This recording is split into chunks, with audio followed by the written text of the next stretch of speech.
Welcome back to the channel. We're going to look at something a little bit different on the channel this time. We're going to look at the team for yesterday, the lineup, and pretty much what went wrong. And we're going to look at some of the stats. So obviously it was Celtic 0, St Johnstone 0. There was 58,600 at Celtic Park in attendance yesterday. And the referee was Matthew McDermott. And let's talk about the referee first of all, because what referee have you ever seen in a game that is positioned right in front of the penalty box in the middle of the pitch? He was in the wrong position so many times during the game yesterday, and it's amazing that you still managed to get Andrew Dallas, the Masonic VAR man. But anyway, we can't blame anything. I mean, the referee was in the wrong place quite a few times yesterday, and the decisions to give a drop ball and things, it was just ridiculous. So Celtic went with a 4-3-3 formation that we've kind of been used to over the last couple of seasons anyway. And we listened to Brendan. He says that he wants the team to play fast, flowing, attacking football. So let's look at the team that he put out yesterday. He did make some changes with the fourth. He did make some changes in the team. So we had Joe Hart in goal. We had Alistair Johnson who came in. We had Greg Taylor. We had Gustav. We had Liam Scales that came in. We had Kyogo up front. We had Yang who came in. We had David Turnbull. We had Matt O'Reilly. We had Dyson Myra and Callum McGregor. On the bench we had Scott Bain. We had Haksabanovic, and in this evening's live, we're going to talk about Haksabanovic after he put out an Instagram photo this morning and said that basically if I'm not valued, I'm in the wrong place. So we'll talk about that in the live this evening at 6 o'clock Celtic Park time. So along with Haksabanovic on the bench, we had Abada, we had Odin, we had Kwon, we had Awata, we had Bernabe, we had James Forrest, and Anthony Ralston.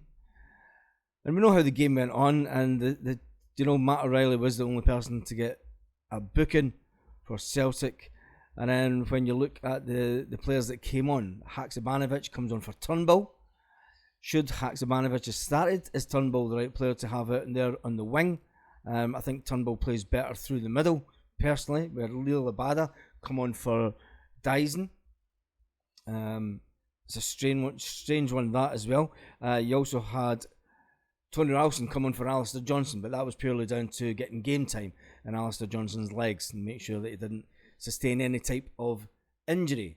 Because let's face it, it's his first game back and you didn't want to play a full 90 minutes. It was good to get him in for the game and get him some leg time. And then you bring on James Forrest for Yang. It's unbelievable that at this stage of James's career that we're actually bringing him on to try and do things for us and score goals. And we bring Bernabe on for Greg Taylor. And you've got to say Bernabe yesterday was just absolutely terrible. But is it the fact that he's not getting the game time? So let's look at the stats.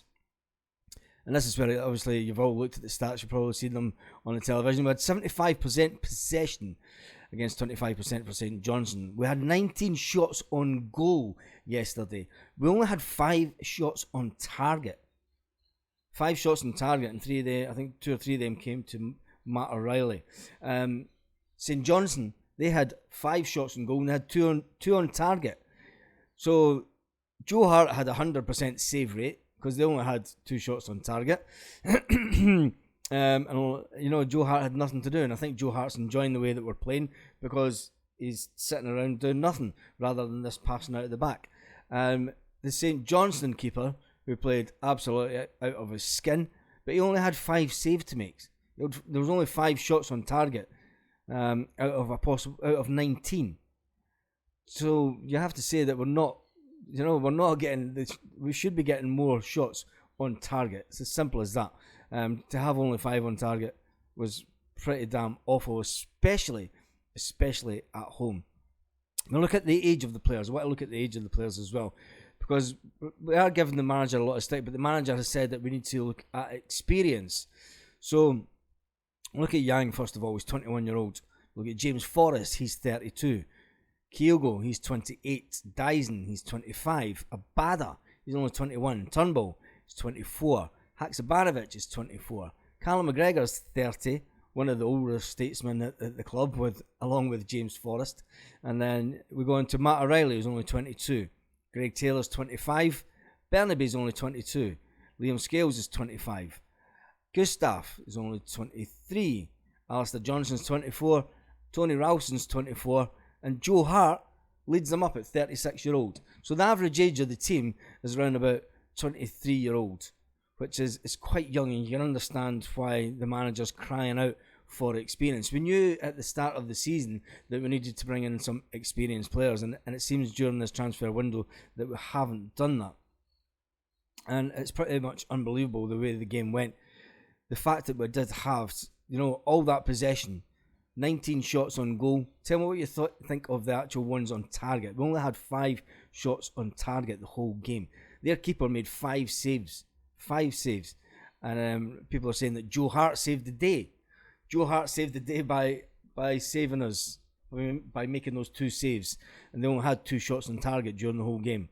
But never mind, they only had 5 shots at goal during the whole game. It's unbelievable. So tell me what you think of those stats. Tell me what you think about the average age of the team. Where do you think the team needs to improve? Because let's face it, the fact that we're bringing on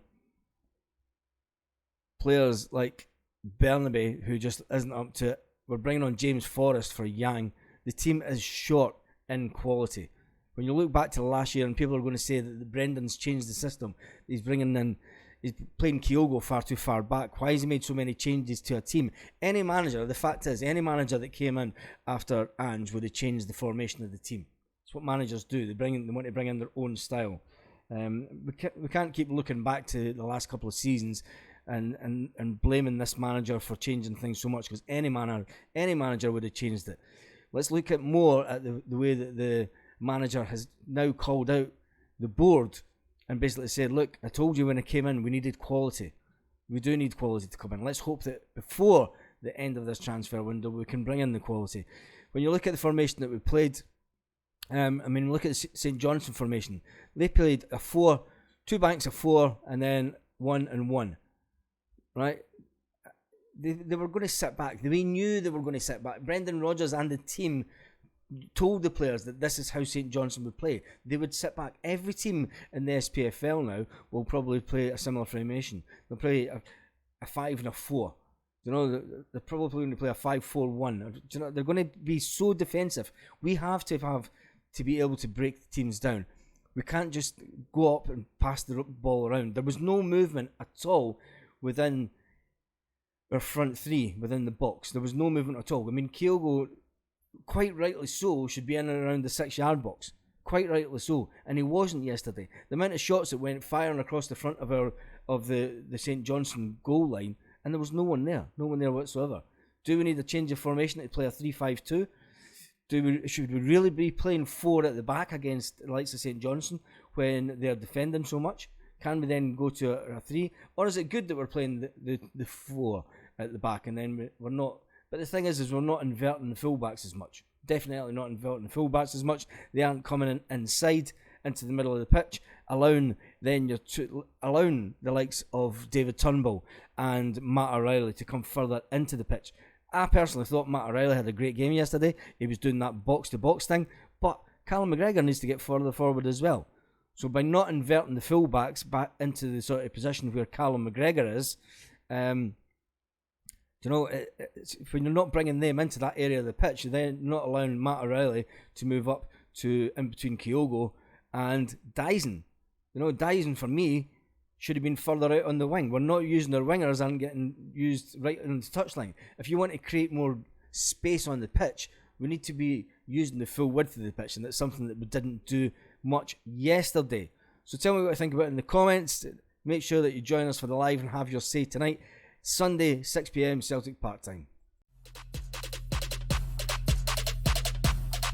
Lit. Roll up to the party, roll up to the party, roll up to the party.